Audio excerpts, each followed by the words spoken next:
Ils sont 11 étudiants en fin de formation à l'Institut protestant méthodiste de théologie. Révérend Georges Wissou Béongbe a soutenu leur mémoire pour l'obtention du diplôme de licence en théologie. Entre autres sujets abordés par ces étudiants, la mission d'évangélisation de l'EPMB dans la ville de Ouidah de 1843 à nos jours, bilan et perspective, puis études exégétiques de Matthieu chapitre 5, 13 à 19 et ses implications théologiques pour l'accompagnement spirituel des chrétiens au sein de l'EPMB. Au regard des différentes recherches effectuées et présentées par les étudiants, le recteur de l'Université protestante de l'Afrique de l'Ouest, le révérend Dr Marcelin Saint-Ondier Dossou, apprécie la qualité du travail des étudiants. Je dois dire que le niveau a progressé, substantiellement progressé d'une année à l'autre.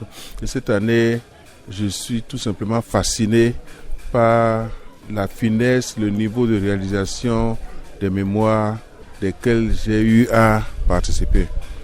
Cela veut dire pour moi que les enseignants ont amélioré leur approche pédagogique, mais en même temps que les étudiants sont doués en matière de recherche, et cela nous prépare, moi en ce qui me concerne à l'UPAO, comme directeur de l'école doctorale, à accueillir des candidats aux études doctorales. Et c'est ma grande joie de constater que nous n'avons donné que des mentions très bien, en tout cas en ce qui me concerne, des mentions très bien aujourd'hui. Les étudiants n'ont pas volé leurs mentions, ils l'ont mérité. Je crois qu'on a dû se retenir un peu pour ne pas donner des notes qui vont briser, qu'est-ce que je veux dire, la fantaisie. Mais j'atteste que les mémoires dont j'ai présidé la défense, la soutenance aujourd'hui sont de très bons mémoires. Et je suis heureux pour l'Institut, pour le corps enseignant, pour les candidats. Selon le directeur des services académiques, le révérend Désiré Kinsou, l'année académique 2023-2024 s'est bien déroulée. Toutefois, pour lui, les recherches effectuées par les candidats apporteront à l'Église des idées pouvant conduire à la bonne gestion. Il faut dire que, au nombre des thèmes, certains ont abordé le domaine de l'évangélisation et d'autres le domaine de la systématique, c'est-à-dire la dogmatique, et cela permet de faire une bonne lecture de la parole de Dieu et de ce que l'Église enseigne aujourd'hui par rapport à la théologie. Donc voilà les deux domaines dans lesquels les impétrants ont travaillé. Il y a d'autres qui ont abordé également le domaine de la théologie pratique. Nous ne devons pas oublier cet aspect-là aussi. Et il y a certains qui ont abordé le domaine de l'ecclésiologie, c'est-à-dire l'organisation de l'Église.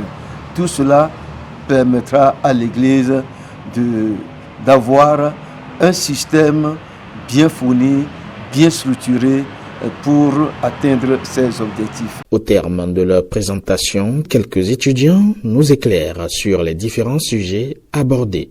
J'ai soutenu mon mémoire de licence en théologie avec pour sujet études exégétiques de Matthieu 5, les versets 12 à 19 et ses implications pour l'accompagnement spirituel des chrétiens au sein de l'Église protestante méthodiste du Bénin. Au regard des recherches que j'ai effectuées, il ressort de l'étude herméneutique et les deux thèmes phares de notre test, à savoir l'exemplarité et la justice. Et lorsque nous prenons le test d'appui, Jésus a fait une déclaration très capitale à ses disciples en son temps. Les disciples sont appelés sel et lumière du monde. Par conséquent, dans l'exemplarité, l'accompagnateur spirituel, celui qui se charge d'accompagner les fidèles, doit incarner certaines valeurs, l'exemplarité. Il doit incarner le courage, être juste dans son raisonnement, faire preuve de sagesse dans ses jugements envers les accompagnés que sont les fidèles de l'Église protestante méthodiste du Bénin. J'ai soutenu mon mémoire sur l'évangélisation de l'église protestante méthodiste du Bénin dans la ville de Ouidah de 1843 à nos jours. Bilan et perspective. Nous retenons que Ouidah est une zone d'accueil, une zone où il y a l'enracinement des religions endogènes. L'EPMB étant la première à poser ses pas d'évangélisation dans cette ville, on constate aujourd'hui qu'il n'y a que 2 églises locales construites dans cette ville. Vous voyez. Donc là, il y a un problème, et il y a une redynamisation de l'évangélisation dans la ville de Ouidah. Ouidah étant une zone particulière, il faut des campagnes d'évangélisation dynamiques et opérationnelles dans cette ville afin que l'évangile soit bien enraciné dans le cœur des populations de la ville de Ouidah. Et pour certains étudiants qui ont effectué des recherches dans d'autres domaines, voici ce qu'il faut savoir des sujets défendus. Le sujet de mon mémoire, c'est Jésus et le civisme fiscal, modèle de citoyenneté à la lumière de Matthieu, chapitre 17, les versets 24 à 27. De ce travail de recherche, ce que nous pouvons retenir, c'est que Jésus, en tant qu'esprit, en tant que Dieu fait chair, a payé l'impôt. Si malgré son statut, il a payé l'impôt, ce n'est pas à nous de ne pas le payer. Donc nous estimons être des chrétiens. Cela voudrait dire que nous sommes en train de suivre le pas de Jésus. Donc nous sommes amenés à faire comme Jésus. Nous devrions faire comme Jésus, nous devons payer l'impôt afin d'aider l'État dans son élan de développement socio-économique. J'ai abordé, mon sujet s'est porté sur le traitement médicinal des fidèles malades au sein de nos communautés. J'ai choisi ce thème juste pour éclairer l'Église sur le point où nous savons tous que c'est la prière qui est l'âme du chrétien.